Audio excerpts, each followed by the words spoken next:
Alrighty, Doc here from North America. Good morning, good afternoon, and good evening somewhere. Let's see what we got going on here. Let's get to the chat line. I'm remembering today to go to the chat line. Whoa, what's that on? Let's get rid of that sound. There we go. Let's see. Skip that ad. Ooh, it's ice skates. I like ice skates. There you go. There's George. Hey, George. And there's Robin. How about that crazy data fill-in on the February oil contract? That was really weird. But anyway, that's the way it goes, I guess. So let's start it off. Where are we at? You can see, oh, that's gas up there. Where? I thought I had the dollar index up there. Let's get the dollar index up there. There's the dollar index. Let's see. Right there. And there's the dollar index. And dollar is acting stronger after Mr. What's his name? Powell's statements yesterday. Talk about word salads. Boy, talk about complicating, information. I heard the one reporter, from where was it? It was Fox Business News. Okay, no, I'm sorry, Fox Business. Fox Business. So it's the channel I watch, not the Fox News.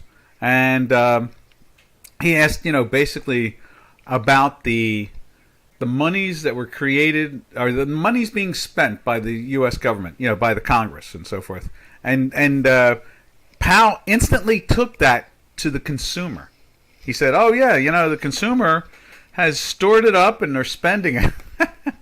That's how he said it. Oh yeah, the consumer has money stored up and they're spending it. That's how he started it off, just like that. It was like, whoa, wait a minute. So he goes, does his explanation, and then he gets to the end of it, and the guy has a follow-up question, like all of them had follow-up questions, and he says, I was really asking about, the Green New Deal, and he named about 3 different bills, and the Something Act and so forth. And Powell starts over again talking about the consumer. And he walked away from the question totally. And that's why the market started really caving in each time he did that. I think it was at that point, I just took a sip of my tea. I think it was at that point we were down about 250, 300 points. And then after that, it just cavalcaded down to 400 points, minus 500 points on the Dow. And then, kind of calmed down from there. Because if it doesn't move how many times have I said here? If it doesn't move 1,000 points in one direction versus another direction, it's just background noise. And now this morning, I guess let's do this. Let's go over to just intraday on the S&Ps. And the S&Ps are down, what are they down there? They're down 28 points. And the Dow Jones Industrial Average, let's make that the whole page like so. There we go. And then let's go to the chart itself real quick. And then there's, that's natural gas too. I must have been looking at natural gas this morning. And then there's that's not that. We want to go to, let's try this again, like that. And there's the Dow Jones Industrial Average, and you can see it's down. What is it down? It's down 179 points right there. 179 points. You can see it in the box there, trading at 32,035 at the moment. I think that's no. What is it trading at? 32,006 on the futures contract. So what we're seeing basically is the noise left over from the Fed situation. He tried to make it clear that he is considering, in the next, he said it could be the next meeting, it could be the meeting in March, it could be any time, where they talk about finally stop raising. But he really made that a word salad also, where it was very confusing and people were a little confused there. But, and I heard the discussion after the fact too, and that was analysts were looking at it and going, if the Fed is confused, that's not a good thing. And that's how a lot of people interpreted that, as the Fed was confused.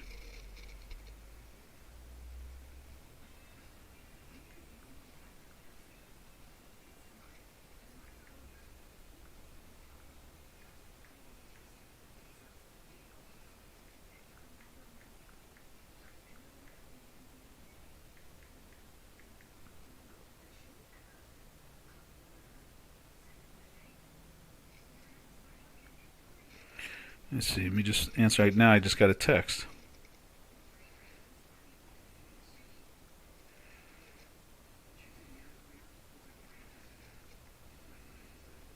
There we go. I just have to answer that test. There we go.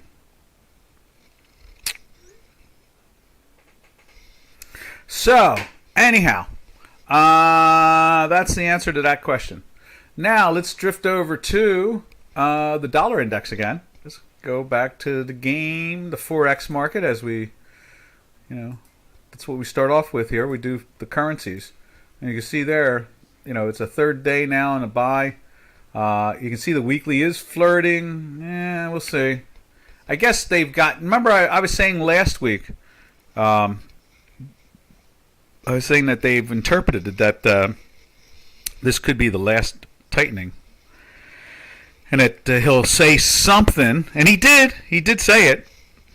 Maybe they'll consider 5.50 next time, and they'll look at the data. But then he realized that he was insinuating that they were lowering.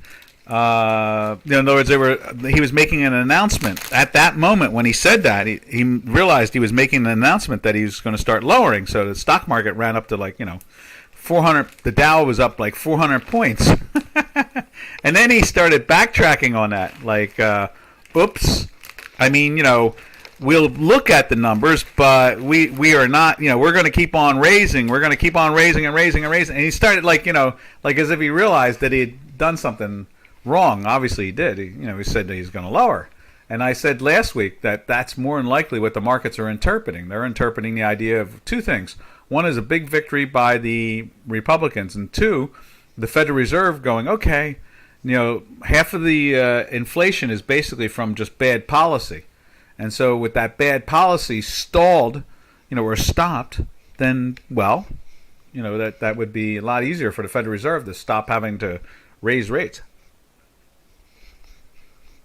And so that was the, that was it right there. That was, and as a matter of fact, they're playing that right now on the business channel about how he talked about lowering and then increasing them again out of nowhere. So in the same breath, like you could say, in the same paragraph. So that will be what it'll be. All right, from there, let me think. From there, we will go over to the euro, of course. Let's see what the euro is up to this morning.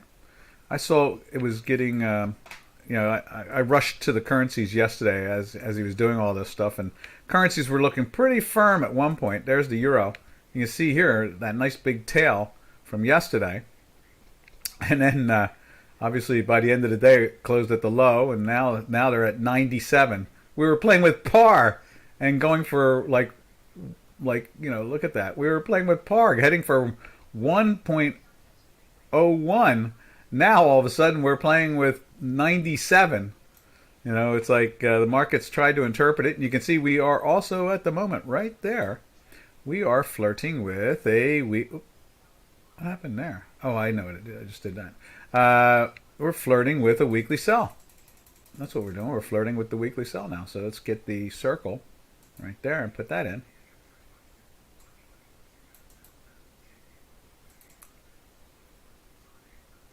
There we are.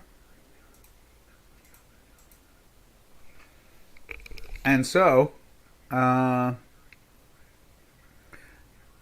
let's see. That's it. That's how that's the way life is going again. Interest rates, everybody's following the interest rates. Yesterday we had all the interest rates up there. We can do that again today too. We could take a peek. I think I suggested yesterday that that's what we want to do. We want to start keeping an eye on the interest rates.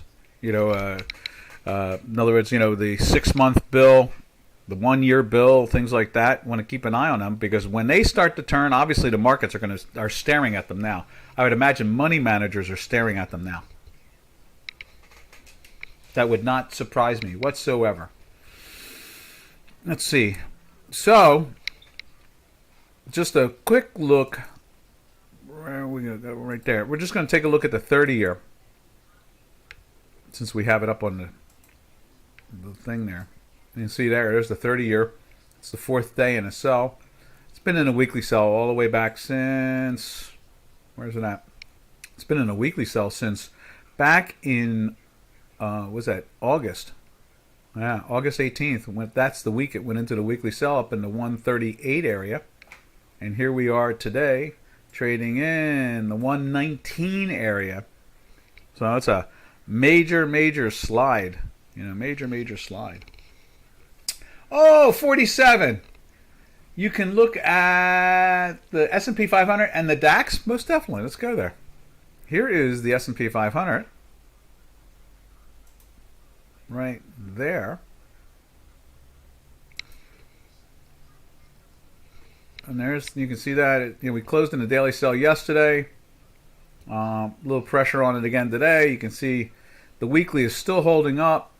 And I think the weekly is holding up. We can get deeper on that, but I would say that what we're really looking at is, we're still in a weekly buy, and I would think that it's because of the Dow Jones, using the Dow Jones Industrial Average as a marker, in other words, as a primer.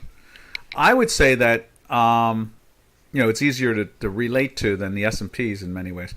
But I would say that the Dow only being up 400 points at one point yesterday and then closing down 500 points at another moment during his speech. If it doesn't go, and I'm going to repeat myself, I said this right this morning, and I also sent this to a trader this morning, one of the old exchange chairmen who was asking me a question this morning, and I said to him, if it doesn't go 1,000 points in a day in one direction, not just 900 points round trip, but if it doesn't go 1,000 points in one direction, I don't take it that serious. It's just background noise. I mean, we got a Dow. It's trading at 32,000 now. A lot of us old heads here are used to trading the Dow when it was 900 points and 700 points, not 7,000 points or 9,000 points, but 700 points. So, and the S&Ps back then were trading at like 23. Now the S&Ps are trading at 3,736. I remember trading the S&P at 36.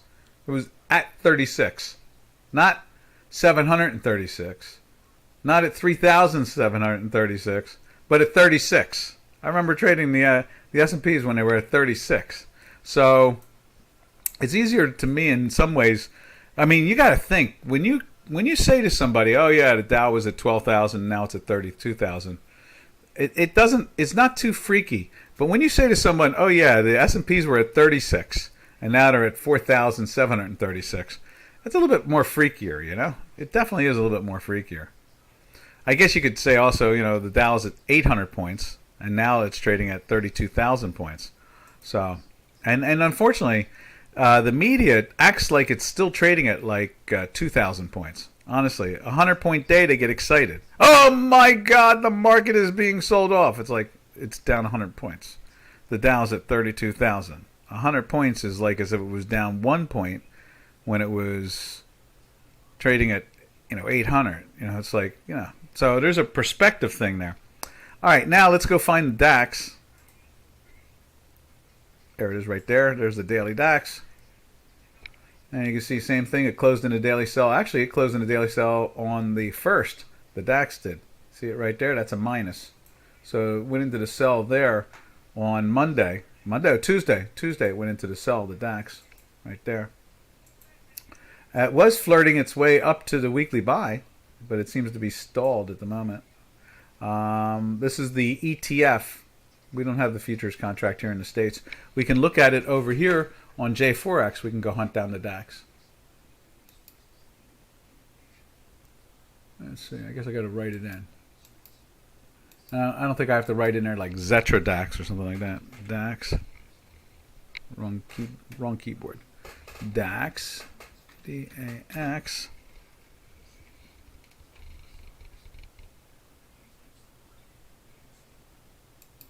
Is that it?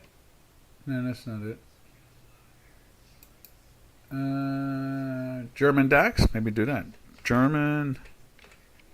Wrong keyboard again. There we go. Let's try this. German DAX.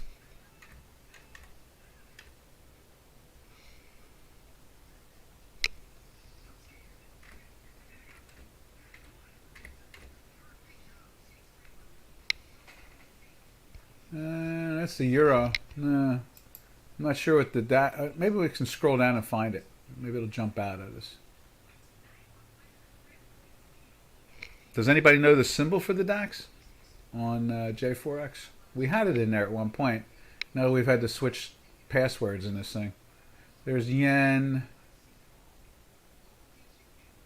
There's British. What is it? If we see the FTSE, we're going to click on it. Let's see if we can find the DAX. Maybe it has to be underneath the Z for Zetra DAX.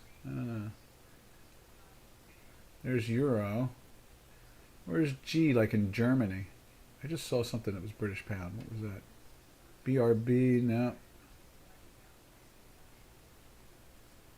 DAX.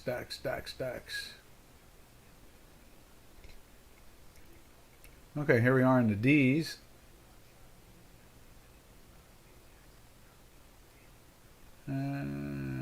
There. Isn't it like the 42 or something like that? Nope. Backspace there. 4 0 D A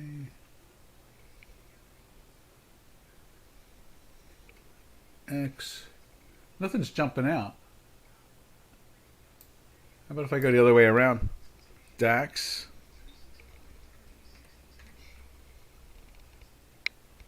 What is that? And I go 40. No, how about 30? Wasn't it 30 maybe? 30? Nothing there. Now, if anybody knows what the symbol is. Oh, DEU. Okay, perfect. Thank you. DEU. DEU.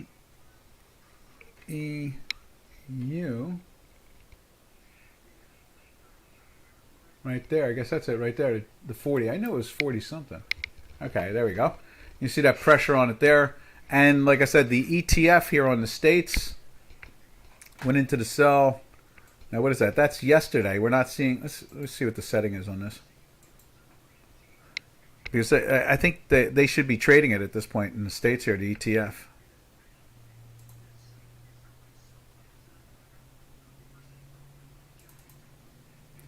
Let's see if we can get this thing opened up. Yeah, see, there's the pre-market. Let's put 24 hours in there, see what that does.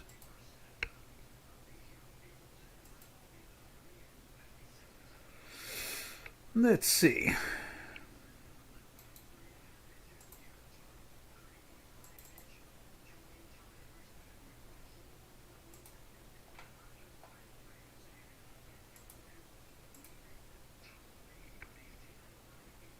Nothing yet. How about if we do it this way? Go with the pre-market. And I say okay. And then go with the pre-market there. And say okay. Let's see if that does it.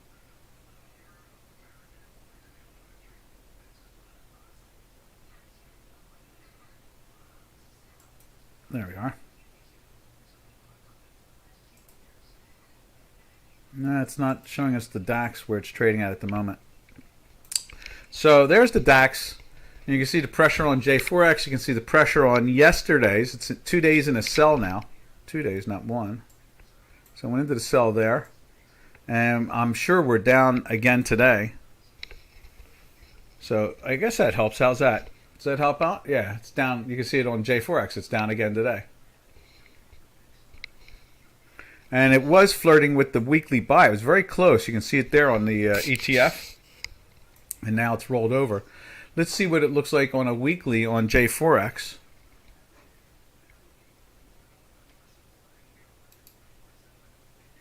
Right there. It could be still in the green. Yeah. It's been in the green for 3 days. 3 weeks, I'm sorry. 3 weeks it's been there. And it's been climbing. There's no doubt about that. No, this is nice. It's ahead, you know. Whereas our weekly's been, dragged down and just, missed on our work. This thing here on the DAX. See, this is only 7 hours anyway, but and we don't have a futures contract here in the States that we can use. So I hope that answered you. I would say that, what was it? The S&Ps had been in a weekly buy for a second week, was it? Let's just double check again. And I think the Dow Jones Industrial Average was like the DAX. It had been in a buy for 3 weeks. So right there. Yeah, this is the second week. And I believe over here, I noted like that. There's the Dow. See, the Dow went into, just like the DAX did. 3 weeks back, it went into the weekly buy. I hope that helped you out. All right. Now, where were we? Oh, yeah, we were looking at the euro, poor euro, down in the 97s. Let's take a look at cable at this point. See what cable's looking like. And there is, and you know it, 47. I love looking at different things. So anytime you want to look at something, just give a shout out. We'll look at it. Now you can see here, this is the cable. The cable's doing the same thing. It's playing underneath the weekly at the moment. It's been in the sell for 4 days. Geez, this thing was at 116 and change. Now we're down to like under 112. It's just like the markets are just, I guess in many ways you can't convince the participants in the market, the public and the managers, that the Fed is not going to keep on propping up the world economy. I guess maybe they know how bad things are, and so they can't believe that the Fed is going to go. Like I heard money managers, I'm going to stop what I was saying and go to this, and that is I heard money managers yesterday say they've got to stop before 6%, or they're going to crash the markets, and they're going to destroy funds and so forth, and the whole bit. So there's obviously a threshold point that money managers see, and obviously since the Fed has shown that they don't see anything, they seem to be politically motivated at this point, that makes it even worse. So you got like two negatives now. I know in math you can become a positive with two negatives, but it's kind of bad when the marketplace feels that the Fed is out of touch. And then at the same time, the marketplace believes that the Fed has to protect the markets and step up and start buying again. So we're in a real, very tough spot. I don't believe they're going to get past the 4 3/4, 5 myself, but because I think things are going to change, with the election. So we're going to be more responsible government, more producing, not spending type of thing. So I've got that little attitude in my head. All right, from there we go over to the Swiss. Let's see how the Swiss is looking. And there's the Swiss. You can see Swiss is cleanly through the 101 now. Whoa. Whoa. And obviously, remember we were talking about the weekly, how it was flirting with the manifold there at the beginning of the week, but as they would like to say in New York, forget about it. Forget about it. That's what it is. Forget about it. So,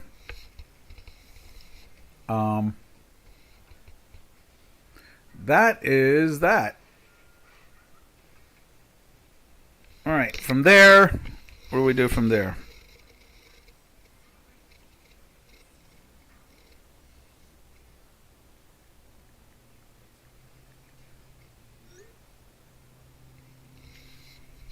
And so, where are we at that point? I guess so from the Swiss, and do we have Swiss? So let's put Swiss up on J4X too at the same time just to get a flavor of it. We'll look at the weekly first.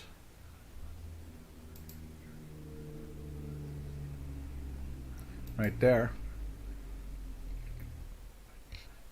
A sea of green. Oh, it did do red last week. That was cute. And back into it again. Interesting. And let's take a look at the daily. Right there. And you can see there it's it's been pushing up, and we're playing with the highs there, and it's really not letting go. And let's see what else we got here. I guess that's about it when it comes to the Swiss.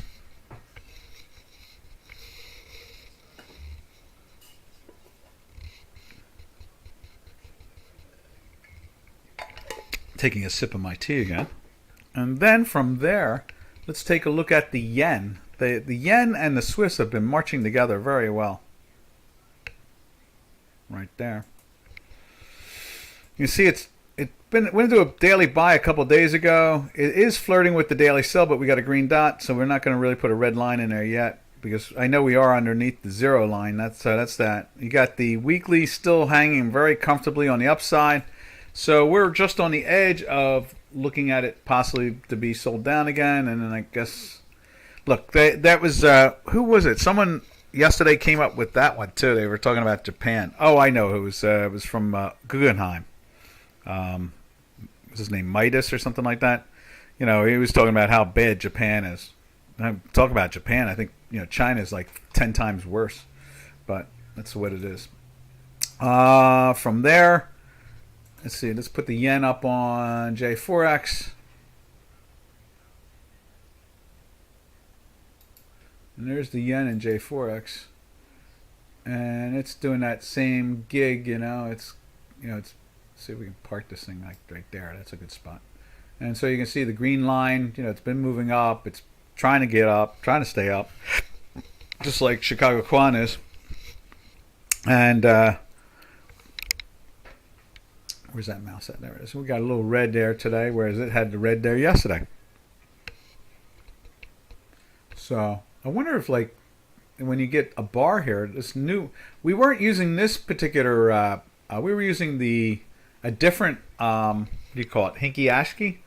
This is kind of interesting. I left it up there because I'm finding it fascinating that it's giving us a definitive quantity. Like, there's the whole bar. Is that the whole bar? Yeah. No, that's not the whole bar.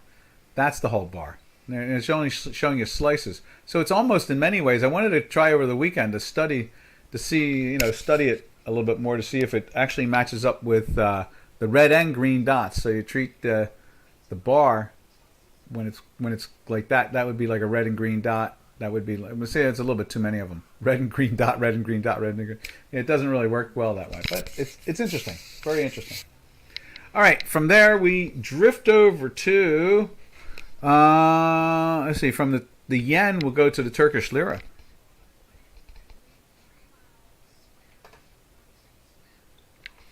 Let's see, where's that at? And so let's look at the dollar Turkish lira. Right there. I'm sure it's been active. Yesterday they popped it. You can see the strange thing there. How high did that go? That went to 19. I thought we were talking about that too yesterday. I was thinking it was going to pop to 19 when it turned into because we're in a weekly buy here. It's still in the daily sell because the red and green was right here. So you couldn't take that as a buy, and I guess it went into a buy here and then right back into the sell right there. And it can't go. It's still in the sell right now from these 3 days. That's what that is, because it was a red and green. Now let's take a look at Turkish lira through the eyes of the euro. Euro on the wall. And there is the euro. Euro Turkish lira. There it is.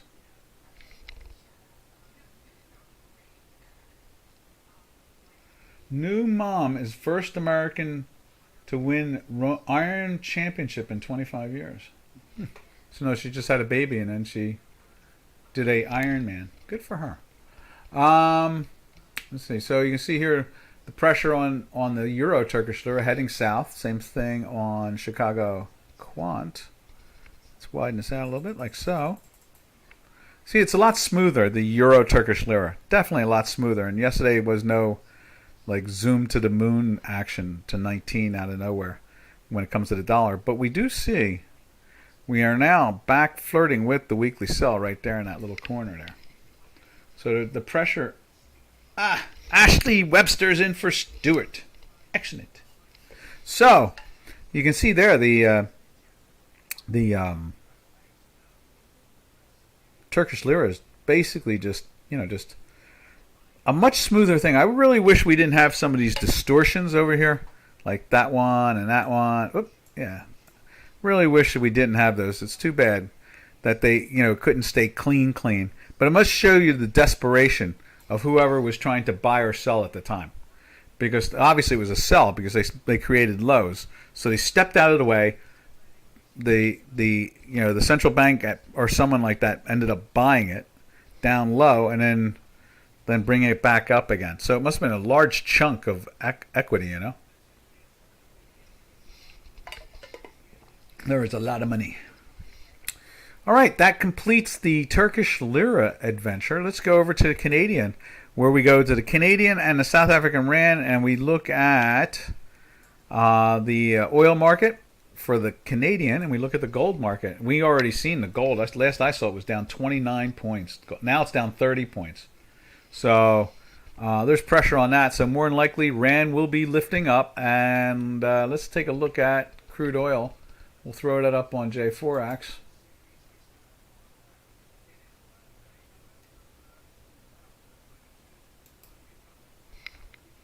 There we are. You see it's still moving up there, but it's saying that in the Hinky ASCII it's moving up, but it's minus today.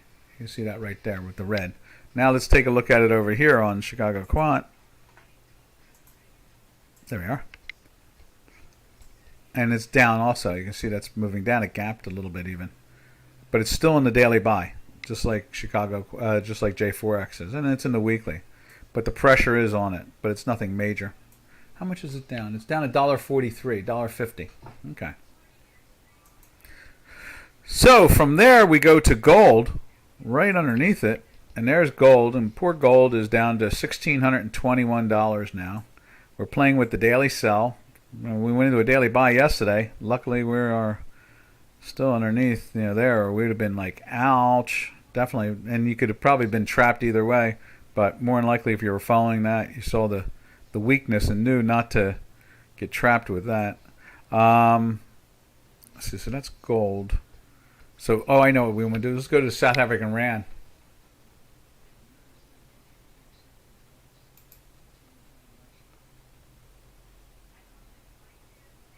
Let's see. Right there's South African rand. You can see it's pressuring its way up. You can see there it's up 1.5%. So, it's matching up to, and we'll go over and take a look at it here. It's matching up to the way the metals are working.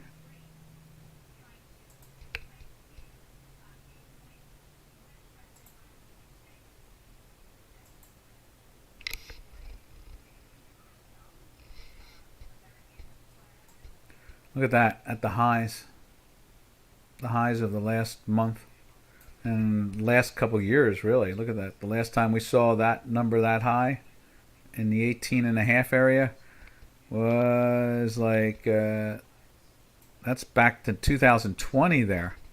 So, it's been a while since we were in that range.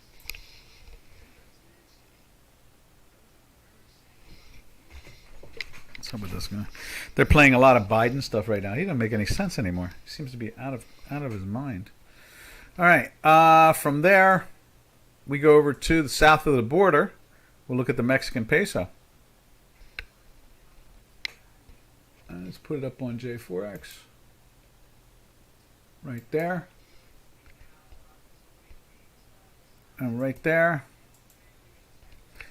Now, they made some nice lows there yesterday from the noise, but it's picking back up to get up to the back inside the range again. We're only on the edge of the range now, so that's not that bad.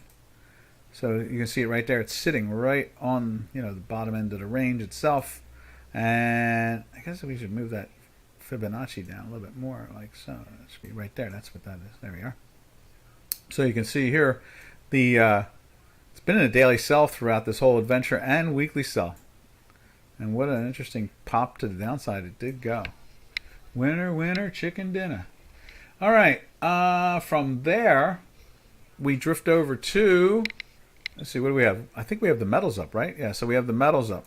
So let's go to silver from there.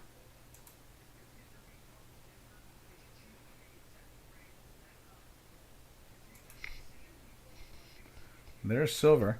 Still in the buy, still holding up, but still in that weekly sell. So it's really trapped. You can't be long because we're in a weekly sell. and you're not trying to be short unless you're doing it through binaries. So, that's where we're at. And silver is really, let's see, silver is just, at least it's holding up. That's a good thing, Let's put it up on here.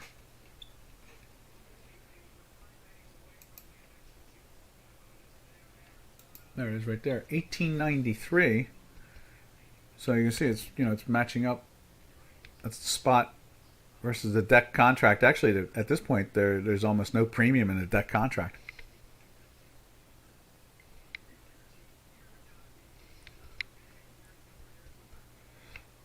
Let's see. From there,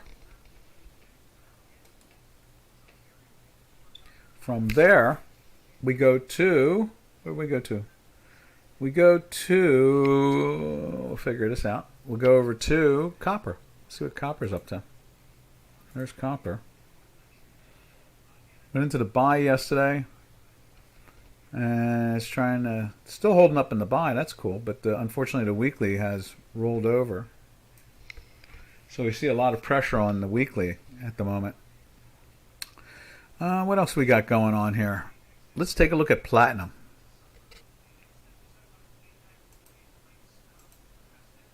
That's holding up pretty well, but boy, they've taken it down from 60 down to basically 17. So that's a $42 drop in 2 days. And it's in a daily sell for 3 days, but it's in a weekly buy. So we sit and we watch and see how this plays out for the week. More than likely, I bet if they just get up to in this area here, I'd imagine there'll be no problem. It'll stay in that weekly buy. Who knows? Even gold might even find a way to get back into the weekly buy now that they've kind of calmed down and realized that, oh, guess what? The Fed is not throwing, is not throwing it away, Indeed.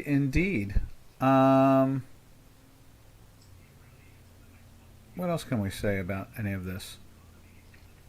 Let's go to the energy sector. Let's see what's going on in energies. So let's put up North Sea Brent to start off with.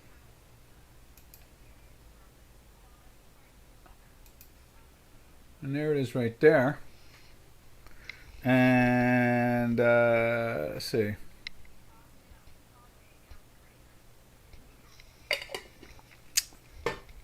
You see the Brent is trading at 94. Yesterday I could have sworn, it was like 95, 94, 95. See, American oil is not that much down. So let's go over to here and find the crude contract. See, it's that's impressive. You would think it would stay like that too. I'm amazed that oil can even be down with the energy problems we have right now. But you can see here it's in the daily buy, and it's the same way with the North Sea.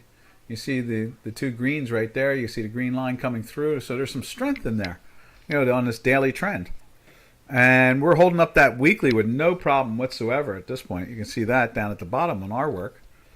So, again, I have a hard time even imagining that we see oil. I was amazed that we got to 75. I thought we'd be stalled in the 86, 87 area. And but they did. I guess it was all that oil he was pushing out. He was flooding the market for a while, out of the national out of the reserves. So, let me think now. What else can we say? Let's see. Let's go over to natural gas. And there's natural gas. A little pressure on it this morning. You see that it's unchanged, but we're getting the algorithm itself is pushing under, and we've been in that weekly sell since basically the 8 3/4, 9 area to begin with, and that's all the way back into September. I'm sorry, mid-September. So, we've fallen from the $9 area from it all the way down to the $5.50 area, basically. That's a big drop. Now, unfortunately, Europe is not dropping with it, and that's the sad part, That is the sad part.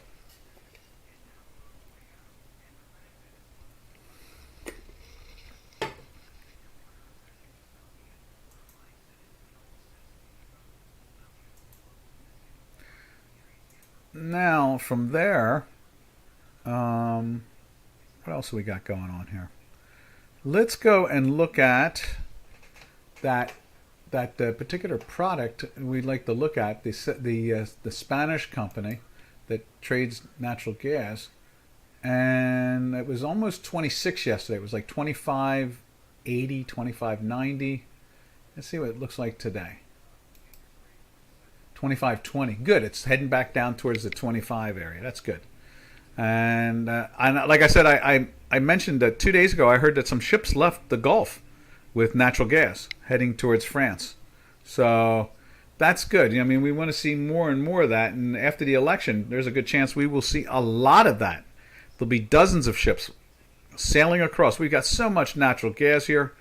We can send it over to you for like a quarter of the price that you're paying now. I mean, right now they say that natural gas is trading in the $25 to $30 area a cubic foot. We can easily send it over to you and sell it to you for like $10 and $9, you know? I mean, I can't imagine not. So, it's going to be a lot of fighting going on going into January. Lots of fighting. All right. From there, let's see, where do we go from there? Oh, let's go over to the stock indices. We started off with, what was it, 47. 47, you didn't even look at the, Nikkei. Let's take a look at the Nikkei. Nikkei, Banzai. Yeah, look at the Nikkei, got smacked last night.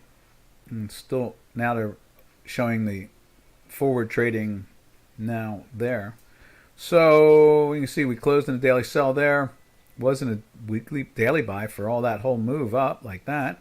And we are still in the weekly buy right now. Look at that. Still holding up. Now let's take a peek at the where's it at?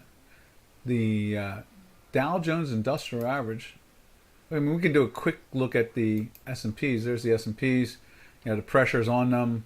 You can see them here. We can take a look at our intraday trading too. That's kind of fun. It'll just give you the hot, heavy one right there. You see it's on an up move. Went into the buy there, and we stayed in the buy all the way up until there. I know we saw that dip with the red and all, but look at that. See, the math said, don't be too nervous. And then we went into a sell right there. And they gave us just one bar down, and they found a way to jump back in with a volatility signal. And off we went. Oh, here you go. They pushed it into a sell there, and then right back again with another one. And then, it stayed in it. Stayed in the buy all the way to there. And then it went into the sell. So it missed it here. It just stayed on the flat line. And then went back into the buy again here with a volatility signal and then a lift. And it's trying to lift back up a little bit. I am surprised it's at the 37s, not the high 37s. It's at the low 37s.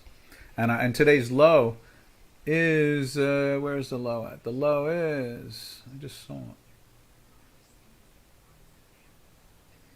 Why did it was there? There's bid, offer, high, open, last. We don't have a low? That's odd. Let's go to the daily. And that's the Dow. No, that's the Nikkei. And the low today is 726. You can see that pressure on it there. And then we go back to the intraday real quick. And you can see it's just pushed itself into the sell again. Oh, yes. Look at that. Now, I've been playing around with this. This is a 12, a gas line 12. That's what this is, a gas line 12. And, it's interesting. It gets into this area here. And as long as it keeps on staying into this plus area, there's the line. And now we're breaking down. So obviously, not only is that a good sell there, that I see this, at the same time, I feel very comfortable to be short. That's how I've been using that of late. I've been doing that for a couple of weeks now. It's been very profitable. So I'm using a Gasline 3.5 Super, which means it's Gasline 3, which is a 3 average of mathematics. The 5 is a 5 average of our math. And down below, I'm looking at a 12 average of our math as an overall long term. Like you can see here, it breaks down, plays with it here. It's still minus there, and then breaks down again here. So I don't take that serious at all. We're just drinking lots of tea today. Lots of tea. And you can see here they're sinking again. Alrighty. No questions. Oh, wait a minute. Here we go. Nikkei, yeah. Banzai. I know. Janos says the trees. I knew Janos is not here today. He's off and about. So I knew when I said it that he wasn't going to say anything. But I was thinking, are you going to say something? And you did. Banzai. Indeed. Let's see. From there, let's take a look at the Tech 100 right there. That's been getting pushed down for a couple of days too. It went into a buy. No, it hasn't. It started to flirt. That's what the problem was. It's not in a buy. It couldn't get into the buy last week, and it's been in that weekly sell since the 12,500 area, and here we've flirted with the 10,500 area. So we had a good, was that 16% drop.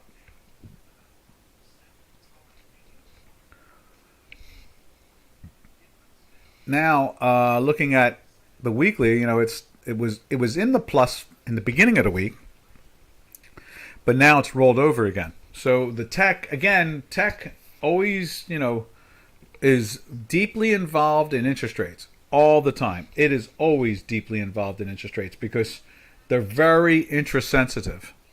They need to borrow money, and so they're a heavy cash flow, and at the same time they're always borrowing against that heavy cash flow, and so because profits kind of switch around a lot more than normal, So what it really comes down to at this point, I think that what we're really seeing is the interest rates jumping out hard against that compared to, say, the Dow Jones Industrial Average, where we've talked about this. Everybody thinks that you need to be in industrials at this point when it comes to the stocks. So there it is. There you can see in the second day of that, still in a weekly buy, having no problems, and all you're talking about is falling from 33,000 down to 32,000 basically. That's not exactly too bad there. That's not even it's not even 3%. It's nothing compared to a 2,000 point drop from 12,500 to 10,500. You're talking about there. You're talking about double digits percentage wise drop. That's dramatic. What did I say? 16% earlier, something like that. That's pretty ugly. Compared to just like not even just a 1%. No, was it 1,000 points on the Dow is 10%. It's 3%. So you're talking about 2.5% drop in the Dow. And that's nothing compared to the other. And that's why money is running in that direction and feeling comfortable not to liquidate, even when they see the interest rates are, not topping out like they thought they were topping out. And we all know that after the election, they'll be like, especially if we get a veto-proof majority, trust me, there'll be serious talk about stopping the Fed from raising rates anymore. And it'll be like a presidential election.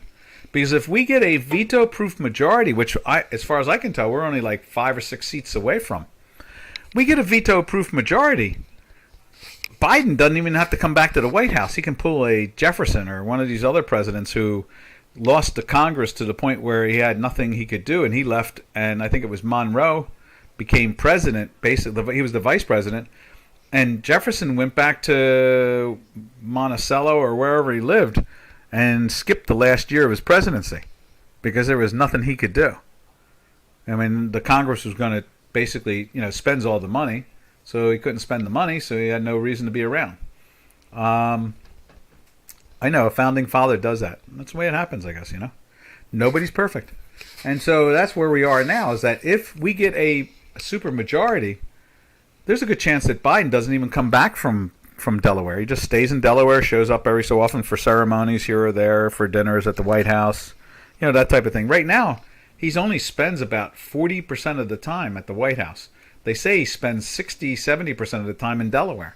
So, it's not exactly, I think it's like 25 to 35% in Washington. He's barely there. Matter of fact, the media doesn't cover that. They don't really talk about it that much. So,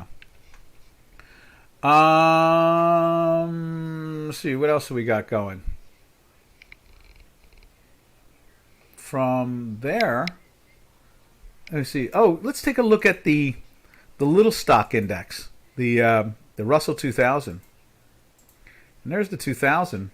It took it on the chin right with the rest of the stuff. Remember, speculative wise, they were really flirting. I even put a green line. It was so high up.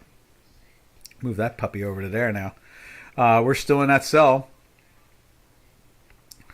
We went into the buy right here, and it was a wonderful move from the 1750 up to the 1875. That was a nice move. That was like, it's a it's good. What is that? It's a 7% move in the 6 days. That was pretty good. Money was really roaring into this, and this is a very speculative indice. Everybody looks at this now as like the old NASDAQ, the NQs or the Tech 100, where at one time those companies were all speculative. They were nowhere near as strong. They were, now they are the pillars of our modern industrial complex, with the internet and the wireless and the computations and the compiling and the storage, just all of it. It's a fantastic time. So the tech now is a legitimate, solid, but the Tech 100 has been pounced on hard. There's no doubt about it. It's come down from the 18,000 and it's trading at the, where's it at now? Let's take a look again. It's trading at the 10,000. So, this thing has lost 40 some odd percent from the top. That's a big drop. That is a big crush, a real push down. So, and so from there, where do we go from there?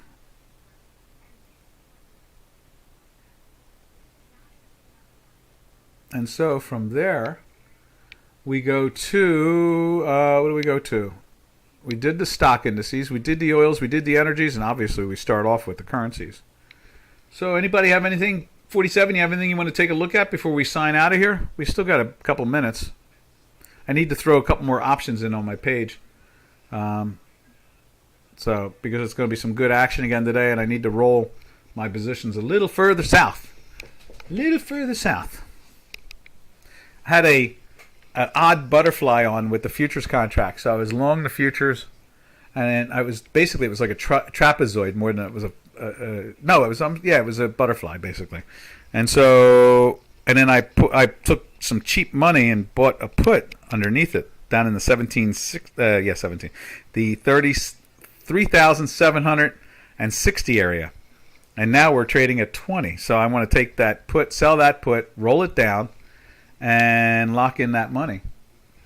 So, anyhow, where do we go from here?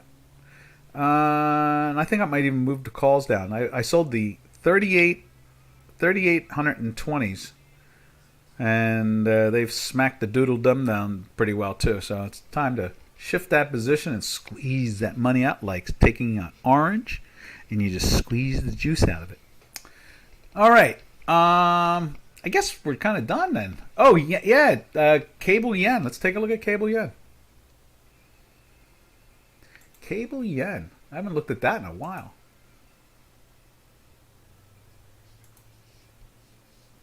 Cable yen. Put it right there. Good old cable yen. That's a goodie. I find the cable yen, every time we look at the cable yen, I think how firm, it is a really good trading product. I think it's more accurate in many ways than the dollar yen.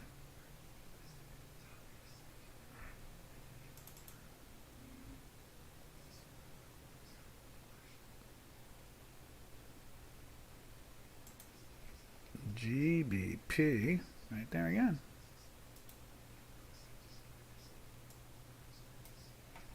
There we go. You can see it's pushed itself into the sell yesterday, and it's sliding down. We've been in a week now compared to the dollar yen. Let's just take a look at that. There's the dollar yen, and you can see we've been in that weekly buy since back in here. Now, what's interesting is when we go back to the cable yen.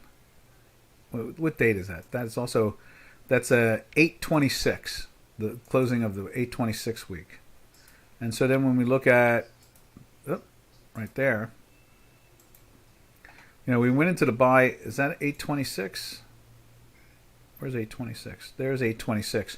So it went into the weekly buy here in the dollar pairs trade.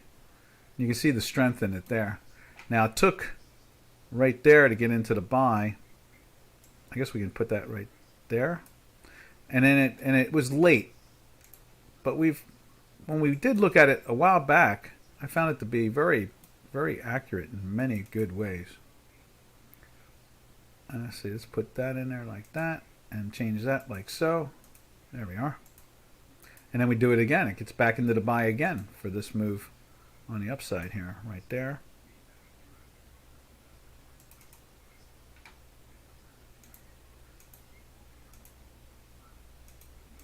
There we are. And then let's see, the daily buy. We can start off, there's the daily buy, and then it stayed in the daily buy. I guess that's the first daily buy right there for that whole little move there. And then the sell is right there. And then that's a buy, so let's move that back over like so. That's the buy. And then there's your sell.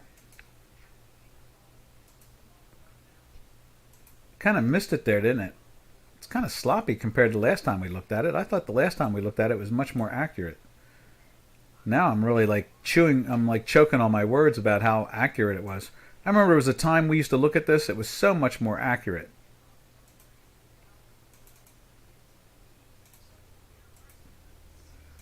And let's see, we put this sell right there. That caught the sell nice. The dailies really do read it well. Gets into the buy, a nice pop up. Gets into a sell, down for a few days, didn't go anywhere, but went lower, but barely. Goes into a buy here, a nice pop up again. Goes into a sell here, and fails after 2 days and gets back into a buy and makes it pretty much back. Now we're in the sell. So I found the daily to be very accurate in many ways. Tough weeks for the pound and just the whole thing. It's been a lot of noise. You're right. It has been. It's very tough. You're right about that. Yes, but look at this. So you go into the weekly sell here. Well, that was kind of sloppy. And it gets into the buy right here, and it holds up. But and then there's the look at that. That was the daily buy. Where was the daily buy? Daily buy was right there because it whipsawed itself. Buy, sell, buy right there. That's back in May, March. No, that's what is that? May. That's May. And then it goes into a sell and it goes right back into a buy again and then rides that whole move up. You're right. It's been sloppy. Look, the Federal Reserve really has everybody upside down. There's no doubt about that. The Federal Reserve and it's basically the U.S. Congress that's got everybody upside down because the Federal Reserve dances to the tune of the Federal Reserve. The Federal Reserve dances to the tune of the ruling party, the party that's in power. So that's a problem there. All right, this is Doc from North America. Catch you all tomorrow on Thursday. So happy trails to you until we meet again. Happy trails to you, to all our trading friends. Later, traders. Have a safe and smart day.